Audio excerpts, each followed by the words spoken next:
Welcome to Effectively Using LinkedIn Finding Jobs. This is part 3 of our video tutorial series.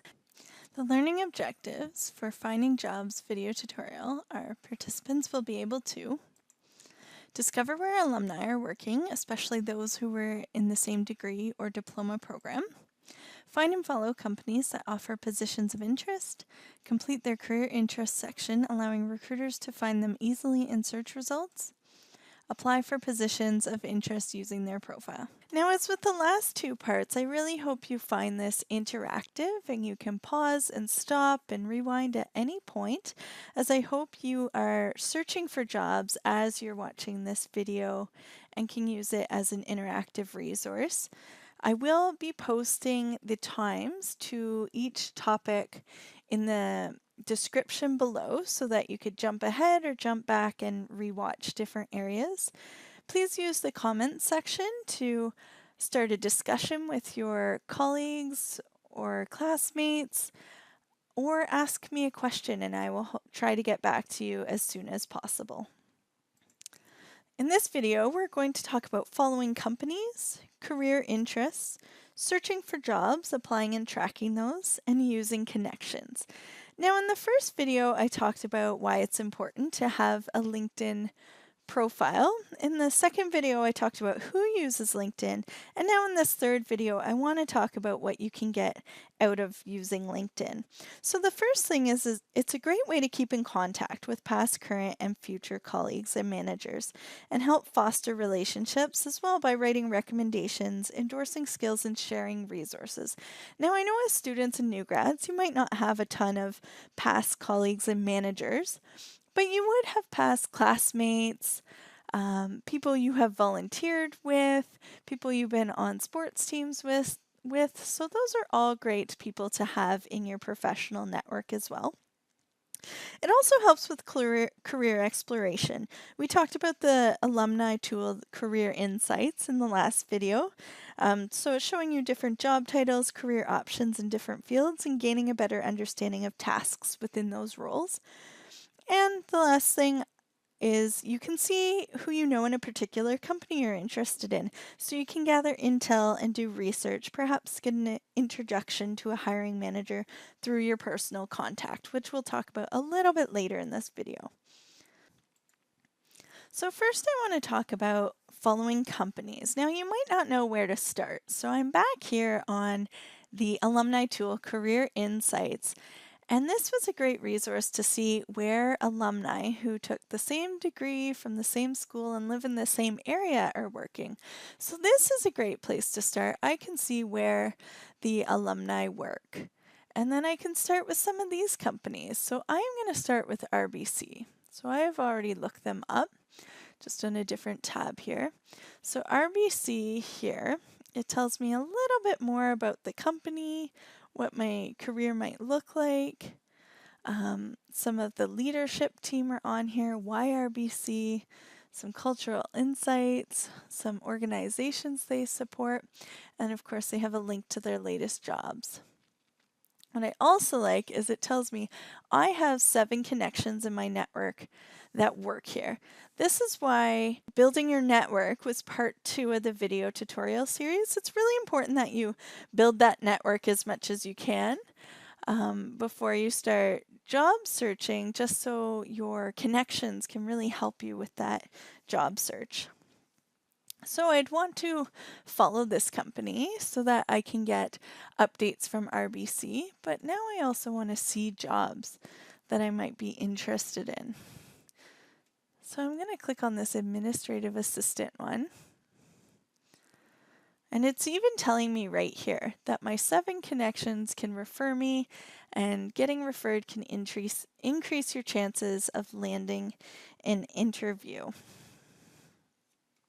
So the job descriptions here, I can see more about it. I can see more about RBC here. I can see similar jobs to the one I'm looking at currently. So that's the great thing with following companies, is now I'll have some information about RBC.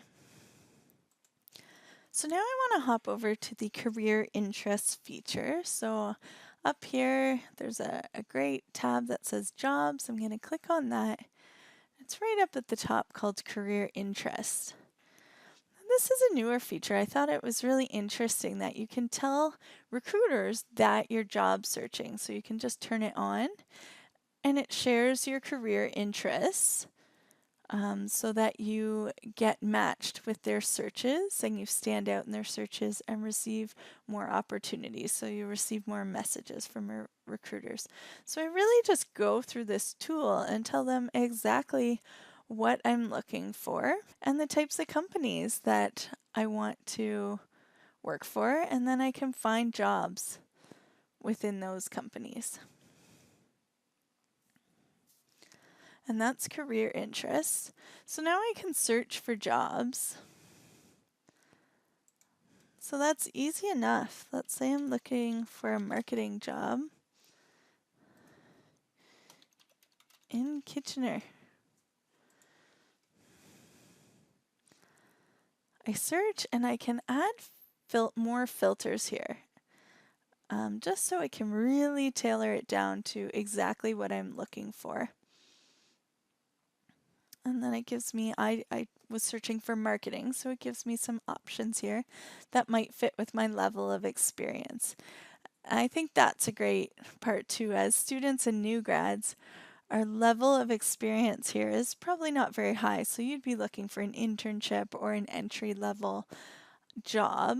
So that would really filter out some of those higher level ones and really just tailor it so you are seeing jobs that fit exactly what you're looking for. I'm going to go back to this jobs feature here, and it tracks it exactly for me. I can see a saved job, one that I was interested in, and back, and I can see a job that I applied to. Now here's a saved job that I had. Oh, and it does tell me if it's still accepting applications or if it has closed. And looking at the job, it also tells me who posted it. So I could send them a direct message just highlighting my skills and experience or asking some questions about that job. Now I'm just back on the jobs page here, and I think this has been a theme throughout this video, is using your connections. So in the last video I said 78% of recruiters said they use referrals when hiring. So that's why these connections are so important, that still is an effective way to job search is networking and using your network. LinkedIn also gives us advice to ask your network for help. They say 70% of jobs are found through networking. Once you connect, send a customized message, no mass emails, to say you're job hunting. Ask for advice, an informational interview, or if they know anyone in your desired field. Connect one-on-one, and others will be willing to make the effort for you. So I like this option here too. It's highlighting see jobs with connections. So it tells me exactly which jobs are available where I know someone who works there, or if I'm connected to that school where alumni work as well. So I can look through those connections first and see if I can get a referral. Now we are 2018, so LinkedIn does have a job search app that pretty much has the same features that can help you filter and sort through jobs and apply through your profile right on the app to make connections. I think it'll really help with the timely responses that you should be having to those articles you're writing, those discussions you're having, and messages you receive from your contacts and hopefully recruiters as well. The last piece I'm going to mention, as I have in all videos, is the biggest thing I can tell you is proofread, proofread, proofread. Make sure when you're applying to a job or sending a message to a recruiter or a colleague that you double, triple, quadruple check your spelling and grammar. That is very, very important to show that you are detailed and that you care about this. Well, thanks for listening to this 3-part video tutorial series. I hope you enjoyed it, and now I will be checking out your amazing LinkedIn profiles and connections. Have a great day, and remember, ask me any questions in the comments section.